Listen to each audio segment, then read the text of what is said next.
क्योंकि कमजोर आदमी कोई भी काम शुरू करेगा, कोई भी व्यापार शुरू करेगा, वो कामयाब नहीं हो सकता है। क्योंकि हर वक्त कमजोरी उसका पीछा करेगी। कहीं मैं फेल ना हो जाऊं, कहीं कोई ताकत आकर के मेरे को डिस्टर्ब ना कर दे,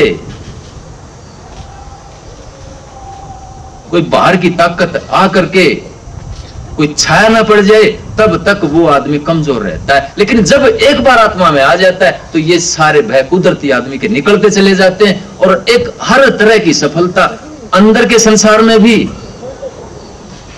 आत्मा के संसार में भी, और मैं कहता हूं आपका जो बाहर का संसार है, जहां आप विचरते हैं, काम करते हैं, विचार करते हैं, व्यापार करते हैं, वहां भी कुदरती आपकी एक सफलता खुल जाती है। कमजोरियां, बीमारियां कुदरती वहां से दूर चली जाती हैं। तो अध्यात्म ये देता है आदमी को, अगर अध्यात्म का ज्ञान है तो।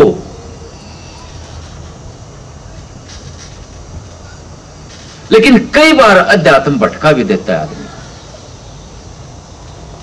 वो कैसे? कुछ दिन पहले एक बहन का एक भाई का फोन आया।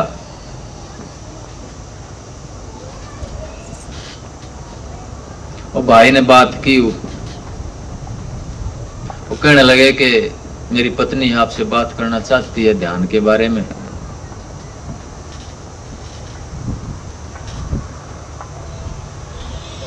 तो मैंने कहा हाँ बहन जी बताओ।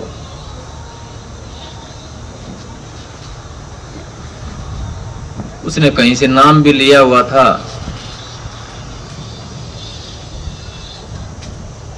वो कहती है जी मैं किसी शिविर में गई हुई थी, ध्यान का शिविर चल रहा था, तो ध्यान करते करते क्या हुआ,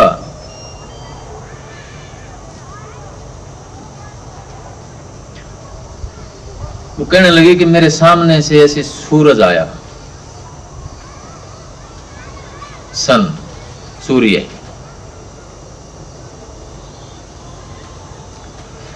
और वो मेरे माथे के अंदर से घुसने लग गया, मेरे अंदर।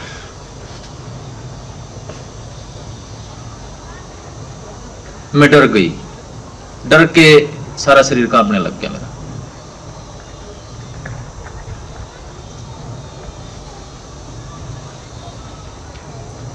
और मेरे होंठ भी, मेरा चेहरा भी सारा कांपने लग गया।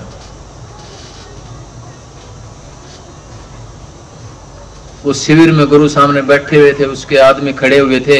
उसने पूछा क्या हुआ, उसकी आवाज निकली, जोर की किलकी निकली उसकी, शी श्रीक्ड।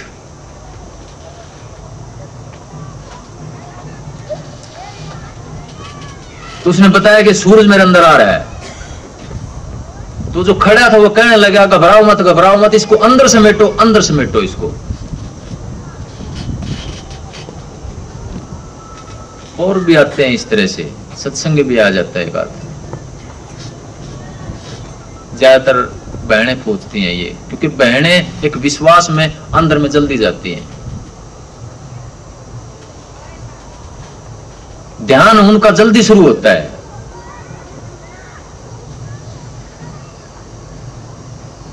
लेकिन अगर असली समझ नहीं है तो विचलित भी हो जाते हैं।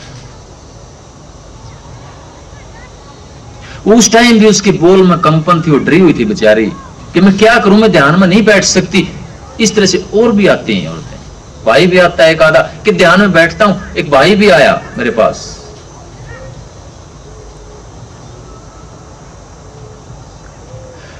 तो उनको डर लगने लग जाता है ध्यान से, क्योंकि तैयारी नहीं है, भूमि की तैयारी नहीं है, एक स्वीकृति की तैयारी नहीं है। हम देख देख के अध्यात्म के रास्ते पर चल पड़ते हैं, और उस चीज को बताने वाला भी नहीं है कोई, बहुत कम है। तो मैंने उस बहन जी को बताया, जो भी मेरे पास आता है, कि ये सूरज बाहर का नहीं है, ये अंदर आता हुआ इसलिए प्रतीत होता है कि वो जो प्रकाश जब अंतर का खुलता है, वो ज्योति स्वरूप ब्रह्म वो कुंडलिनी जागरण जब होता है तो प्रकाश इस तरह से सिकुड़ता हुआ फैलता हुआ प्रकट होता है। जब वो सिकुड़ने लगता है तो अपनी तरफ आता हुआ महसूस होता है, जब फैलता है तो दूर जाता हुआ महसूस होता है। लेकिन ध्यान में सूरज और चांद भी आते हैं अंतर में, आकाश गंगाएं भी आती हैं, अलग अलग रंग के सूरज भी आते हैं। वो बाहर के सूरज नहीं है, वो आत्मिक सूरज है अंदर में। तत् सत्यम सूर्यम तमसी अक्षयंतम, वो सत्य का सूरज है, वो आत्मिक सूरज है, वो सावित्री सूरज है, वो आत्मा का सूरज है, वो अंदर में प्रकट होता है, बाहर से कहीं से नहीं आता है। जब हमारी आत्मा, जब हमारी वृत्ति इकट्ठी होती है, जुड़ती है, जो बिखरी हुई पड़ी अंतर में, जब वो एकत्रित होती है तो शुरू में जैसे एक ज्योति स्वरूप, एक प्रकाश के रूप में हमारे सामने प्रकट होती है। जब वो और भी जुड़ने लग जाती है, जब ध्यान और भी कंसंट्रेटेड होने लग जाता है, ध्यान की सघनता जब बढ़ती है तो ये चीजें कुदरती प्रकट होने लग जाती है। क्या कहते हैं कबीर साहब,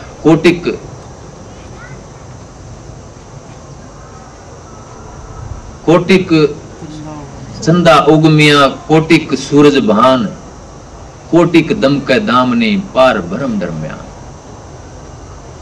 के अंदर में ध्यान में जब जाते हैं तो करोड़ों चांद, करोड़ों सूरज का प्रकाश होता है और बिजलियां चमकती हैं।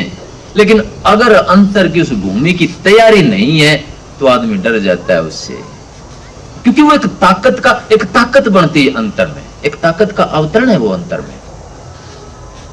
एक स्वामी जी महाराज की बात आती है, राधा स्वामी पंथ के आदि गुरु वे हैं, उनका एक शिष्य था,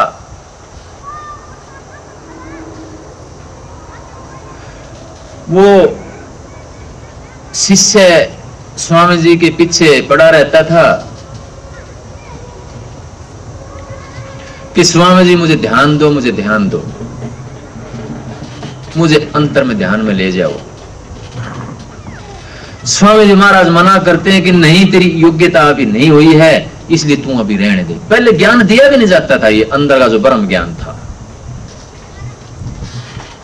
केवल अधिकारी जीवों को दिया जाता था, क्योंकि एक समझ नहीं होगी तो उसका एक मिसयूज होने लग जाता है, उसका दुरुपयोग होने लग जाता है।